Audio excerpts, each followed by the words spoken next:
So now we continue with our part 9.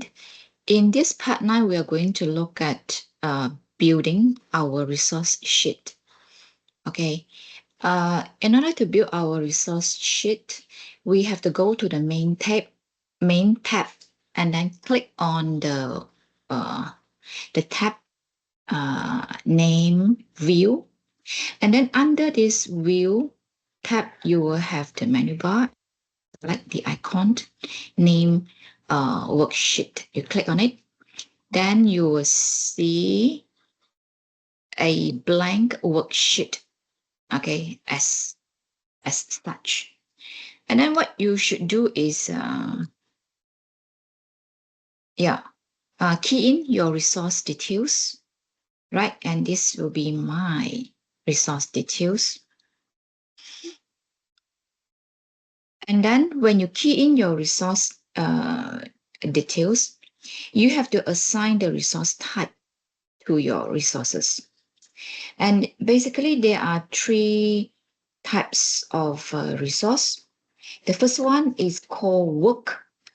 All right. If your resource is related to label, equipment, machinery, team, or a person, you can assign the resource type to be work to it.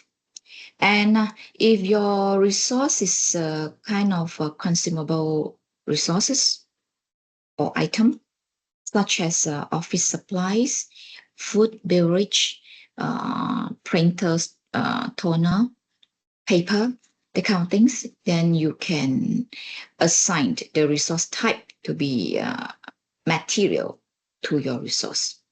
And then the last type of the resource type will be cost. That one, if your resource is has a fixed cost, for example, rental and travel expenses and so on. All right, here, after you have created your resource, all right, and you think that you need to add more details, what you can do is simply double click on your resource name. Then you will pop up with a window whereby you can enter more details for each of your resources. And here, can you see that the resources that they are being displayed here, they are in red color. And this red color means that we have resource over allocation. That means our resource is working more than her capability. All right. So now we are going to look at how we are going to solve our resource over allocation problem. The first method is that we go to our main tab, right? This is our main tab. Then click on resource. Then you will have a drop-down menu bar. And inside your menu bar, click on this icon named level resource. Okay, click on it. And then you select the resource that you want. Then from this window, you select the resource that you want to level. For example, here I want to start solving my resource over allocation for HANA. So I select HANA. And then I ask the system to level, okay, to level this resource over allocation problem for me. I click level now. And what does this level resource do? This function, all right, is actually trying to removing the resource usage overlapping. For example, in this diagram, can you see that we have a 0 task, right, requiring the same resources. All right, for example, HANA. Maybe HANA is being required in 0 tasks, but we can't have one resource being used by 2 tasks or more than 1 task at the same time. So what this resource levering do is that it try to, split out, okay, the resource utilization into a more logic way, right? So after I've made this the level resource leveling, you will see that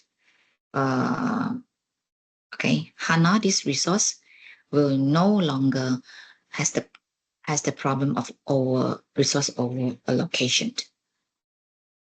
Okay, but doing this, please be aware of we may face some delay in our tasks. Okay, there may be delay in tasks. I mean, in our overall, it could be even our overall project duration. All right. And then a second method to solve resource over allocation will be we do it manually. Okay, we go back to our resource sheet, right? And then we try to do some.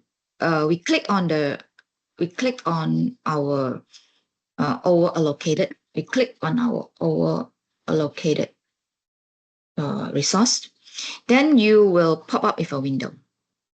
For the resource availability, you can adjust it, right, from 100% to 200, right? So in general, this second method is a kind of a resource over allocation problem solving by actually assigning or increasing the capability of our resource. Originally, it was 100, right? And this capability may not be able to handle all the tasks assigned to her. So what we can do is that we increase. In short, this resource will be utilized 2 times, right? Utilized by 200%. All right. In short, this resource may have some kind of overwork. We allowed overwork, assign more working time to this resource, right?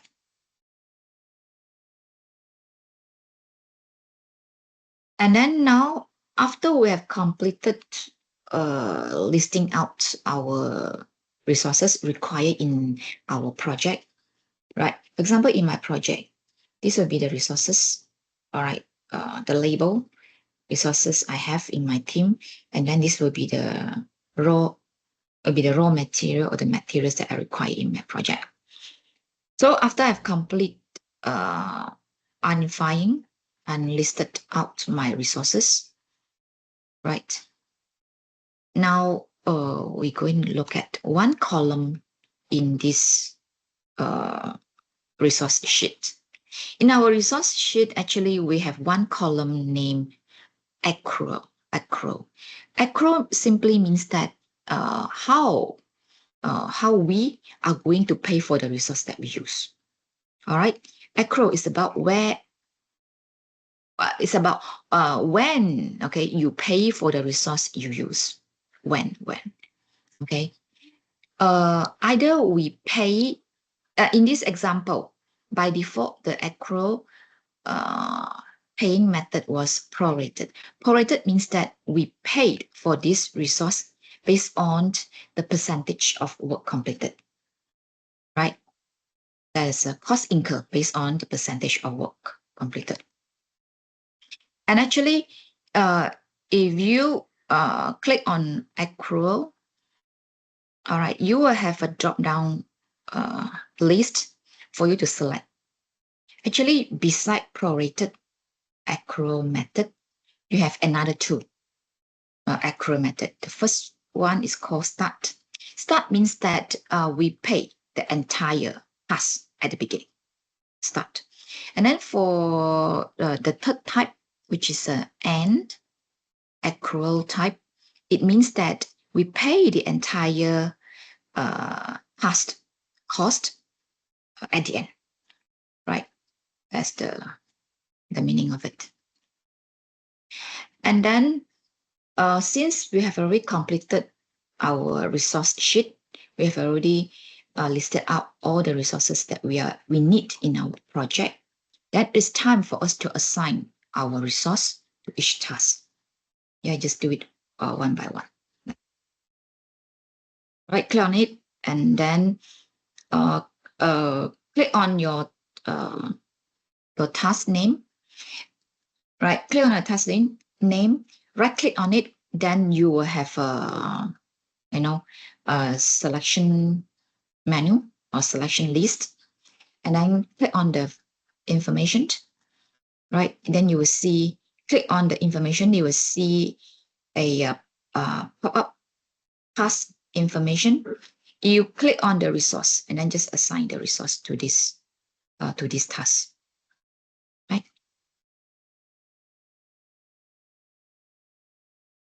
Something like this.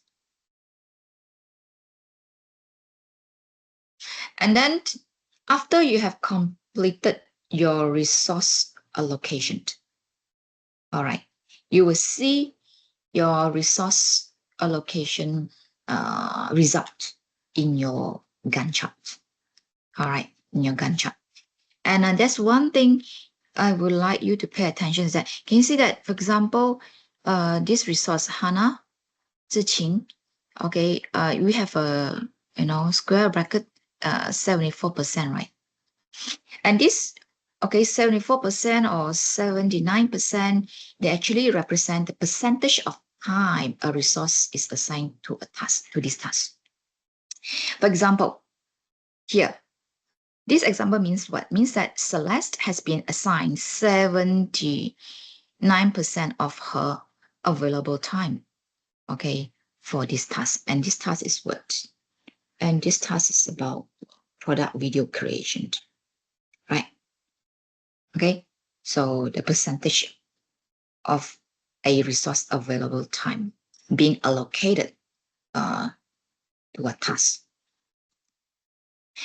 And then since we already know our resources, and we know that for all resources that we use, there will be some cost attached to it. If we know the resource that we require and we know the cost of our resource, and therefore we can calculate, okay, each task cost and finally our project total cost, right? For example, in this task, right, task 1.3, the resource being allocated to this task will be Celeste. And if you right click on this task, you will pop up, you select the information, and then you'll pop up with the task information, right? And this task information, you click on the tab name resource, you will see, okay, what is the total cost of this task. We know that, for example, in this task, we know that Celeste is the resource that has been assigned to this task. And we know Celeste, we know her hourly rate, right, is 300.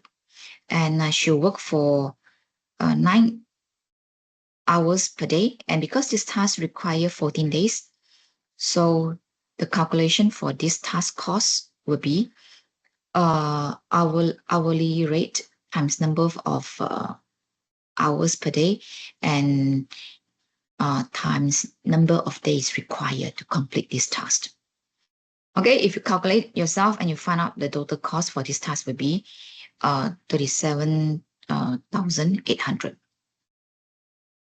Right?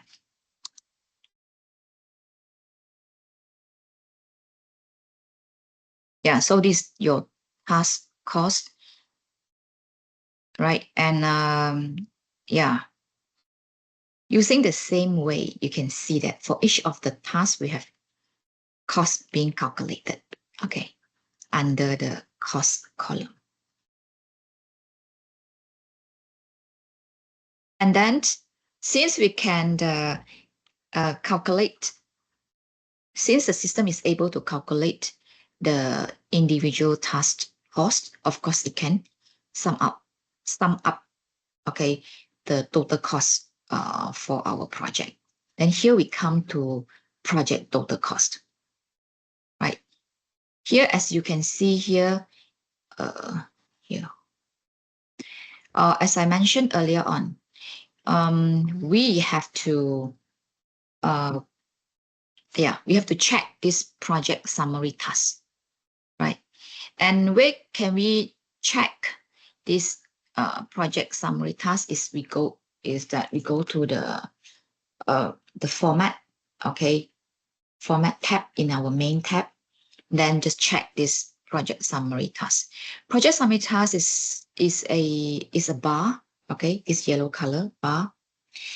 This row, okay, is actually being created by the system automatically as long as you check on this checkbox. So that's very easy. The system will add up all the tasks, the individual task cost, and give you the project total cost, right? And you can also see the project duration.